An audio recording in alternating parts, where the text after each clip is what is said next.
Welcome to STV life. இன்றைக்கி வீடியோவில் என்ன பார்க்க போகிறோன்னா, இன்றைக்கி நம்ம ரோட்டில் பார்க்குற லாரி, பஸ், அப்புறம் பிரம்மாண்டமான கப்பல்னு எல்லாத்துக்கும் உயிர் கொடுக்குற டீசல் என்ஜின் எப்படி உருவாச்சுன்னு உங்களுக்கு தெரியுமா? இதை கண்டுபிடிச்சவரோட வாழ்க்கையே ஒரு பெரிய மர்மம் நிறைஞ்சது. வாங்க அதை பற்றி விரிவாக பார்க்கலாம். அதுக்கு முன்னாடி நம்மளோட சேனலை ஃபர்ஸ்ட் டைம் விசிட் பண்ணுறீங்கன்னா இந்த வீடியோக்கு ஒரு லைக் போட்டு மறக்காமல் சப்ஸ்கிரைப் பண்ணிக்கோங்க. வாங்க வீடியோக்குள்ளே போகலாம். டீசல் என்ஜினை கண்டுபிடிச்சவர் ருடால்ஃப் டீசல். இவர் 1858 பிரான்ஸ் நாட்டில் பிறந்தவர். அந்த காலத்தில் ஸ்டீம் என்ஜின்ஸ் தான் எல்லா இடத்துலையுமே இருந்துச்சு. ஆனால் அதில் போடுற நிலக்கரியில் 90% வீணாகுதுன்னு ருடால்ஃப் கவலைப்பட்டார். இதையெல்லாம் விட அதிக திறன் கொண்ட ஒரு என்ஜினை உருவாக்கணும்னு அவர் முடிவெடுத்தார். பல வருஷ உழைப்புக்கு அப்புறமா 1892 கம்ப்ரஷன் இக்னிஷன் அப்படிங்கிற நுட்பத்தை அவர் கொண்டு வந்தார். அதாவது காற்றை நல்லா அழுத்தும் போது வர வெப்பத்தை வச்சு எரிபொருளை எரிய வைக்கிறது. ஆரம்பத்தில் அவர் கடலை எண்ணெய் வச்சு தான் ஒரு என்ஜினை ஓட்டி பார்த்தாரு.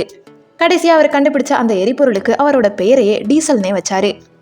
ஆனால் ஒரு வருத்தமான விஷயம் என்னன்னா, ஆரம்பத்தில் பெரிய தொழிலதிபர்கள் யாரும் இவரோட கண்டுபிடிப்பை ஏற்றுக்கல. இதனால மன உளைச்சல்ல இருந்த ருடால்ஃப் டீசல் 1913 ஒரு கப்பல் பயணத்தின் போது மர்மமான முறையில் கடல்ல விழுந்து இறந்து போனாரு. அவர் இறந்து சில வருஷங்கள்லேயே டீசல் என்ஜின் உலகம் முழுக்க ஒரு பெரிய புரட்சியையே உருவாக்குச்சு. இன்னைக்கு டீசல் என்ஜின் இல்லாமல் உலக போக்குவரத்து கூட கிடையாதுன்னே நாம சொல்லலாம். ருடால்ஃப் டீசலோட இந்த சுவாரஸ்யமான வரலாறு உங்களுக்கு பிடிச்சிருக்கும்னு நினைக்கிறேன். இந்த வீடியோ பிடிச்சிருந்துச்சுன்னா லைக் பண்ணுங்க, கமெண்ட் பண்ணுங்க, ஷேர் பண்ணுங்க. சப்ஸ்கிரைப் பண்ணாமல் பார்த்துக்கிட்டு இருந்தீங்கன்னா ப்ளீஸ் சப்ஸ்கிரைப் பண்ணிக்கோங்க. தேங்க்யூ ஸோ மச் ஃபார் வாட்சிங்.